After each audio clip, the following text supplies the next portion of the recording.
Umakyat po sa 18 ang patay sa pananalasa po ng habagat nagdaang Super Typhoon Inday. Sa datos nga po ng Office of Civil Defense, kabilang po sa mga namatay ang 10 biktima mula sa Malapatan, Sarangani Province, 6 po naman sa Calanogan, Lanao del Sur at 2 sa Bukidnon. Karamihan nga po sa mga namatay ay nalunod o kaya po'y natabunan ng pagguho ng lupa. Bukod diyan, 12 naman ang nawawala pa rin habang aabot na sa higit na kalahating milyon ang apektadong mga individual. Ayon sa Pag-asa, bagamat wala na hong bagyo, asahan pa rin daw ho ang patuloy na mga pag-uulan dahil po sa habagat sa iba't ibang bahagi po ng ating kapuluan. Sa ibang balita mga kapatid, mas maraming testigo ang inaasahang ilalabas po sa ikalawang linggo ng impeachment trial ni Vice President Sara Duterte na itutuloy ngayong araw. Ayon po sa House Prosecution Panel, pundasyon pa lamang ang mga testimonya ng unang testigo nila na si NBI Senior Agent John Mark Calilong.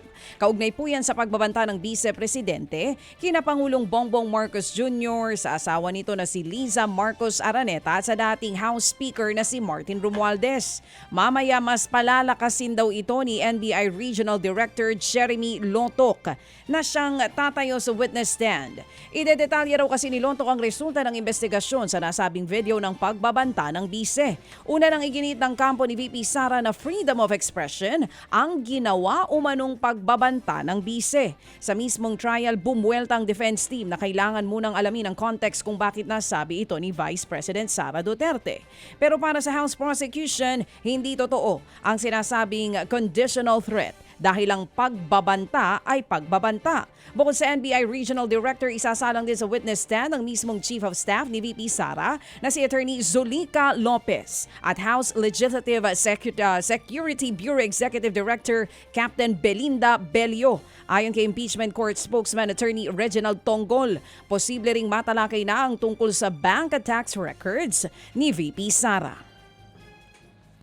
Ina-expect din natin sa Lunes matatanggap natin yung memorandum na hinihingi ng korte dun sa both parties, sa prosecution at sa depensa, para ukol naman doon sa mga subpoenang i-issue ng impeachment court regarding dun sa subpoena doon sa STECOM sa BIR tsaka subpoena doon sa STECOM dun sa mga bank accounts ni VP Duterte at saka nung asawa niya at saka nung 21 na mga businesses daw na connected sa kanya. At pagkatapos din noon, DJ Chacha, doon sa Wednesday naman, in-expect natin yung oral arguments ukol doon sa memorandum na sinubmit. Yan nga po ang tinig ni Impeachment Court spokesman Attorney Reginald Tonggol. Iminungkahi po naman ni Senador Pamphilo Ping Lacson ang ilang hakbang para mas mapabilis ang proseso ng impeachment trial at hindi raw masayang ang napakahabang oras. Kasama po sa inirekomenda ni Lacson ang pag-require sa lahat ng nakaschedule na testigo ng depensa o prosecution na dumalo sa lahat, ang lahat ng ito sa paglilitis para maisalang kaagad sa witness stand kapag maagang natapos ang naunang testigo. Sa pamamagitan daw nito'y mabibigyan proteksyon ang karapatan ni VP Sara sa mabilis pong trial nang hindi nakokompromiso ang due process. Niliwanag mo naman ni Lacson na layunin lamang nito na maiwasan ang patay na oras sa trial at hindi para madaliin ang presentasyon ng mga ebidensya. Kung magtutuloy-tuloy raw kasi ang takbo ng paglilitis na isang testigo lang ang maihaharap sa kada linggo, baka daw po abutin tayo ng Disyembre ay hindi pa tapos ang trial. Samantala, hindi pa rin daw po iniaalis ng depensa. Hindi pa nga rin po iniaalis ng depensa ang posibilidad na imungkahi sa impeachment court ang pagpapalabas sa mahigit 2 oras na online briefing ni Vice President Sara Duterte kung saan siya'y nagbanta na ipapapatay ang Pangulong Bongbong Marcos Jr. at iba pa. Matatanda ang tanging ang video lamang ni OVP Chief of Staff Attorney Zulica Lopez, ang unang ipinakita sa paglilitis noong nakaraang linggo. Ayon kay Attorney Michael Powa, mahalagang mapanood ang buong presko ng bise bilang paghahanda ng depensa kung ihaharap ng prosecution si Lopez bilang hostile witness. Ipinasampina ng impeachment court si Lopez para humarap sa paglilitis mamaya at bukas matapos igit ng prosecution na mahalaga ang mga salaysay niya para mas madiin pa si VP Sara. Una na ring sinabi ng prosecution ay ihaharap po nila bilang testigo si Lopez matapos igit ng depensa na ang pagkakadetain niya sa Kamara noong taong 2024 ang nagtulak daw sa vice-presidente na pagbantaan ng Pangulo ang First Lady at si dating House Speaker Martin Romualdez. Sa ilang pang importanteng balita kahapon po'y ginunita ng iba't ibang ahensya at grupo sa bansa ang ika-10 anibersaryo ng makasaysayang 2016 Arbitral Award na ipinanalo po ng Pilipinas laban sa China.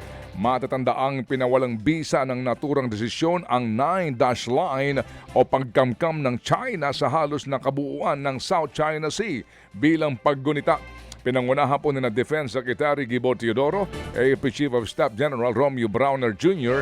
at Coast Guard spokesman for West Philippine Sea Rear Admiral J. Tariela ang idinaos na National Peace Walk sa Quirino Grandstand kahapon.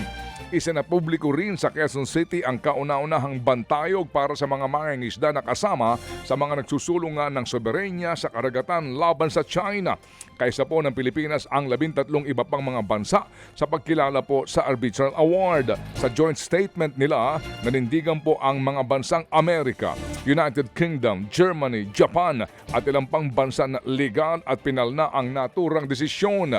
Bagay po na ipinagkikibit balikat lamang ng China na hindi raw po magbabago ang posisyon sa issue at patuloy na igigiit ang kanilang pag-aangkin sa South China Sea.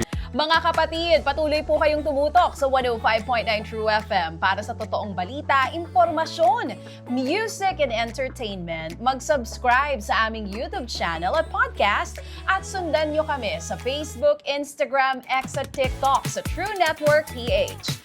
Bisitahin din po ang aming official website, truefm.ph. At panoorin din kami sa True TV Signal, Channel 19. Kami po ang 105.9 True FM. Laging true sa'yo, kapatid.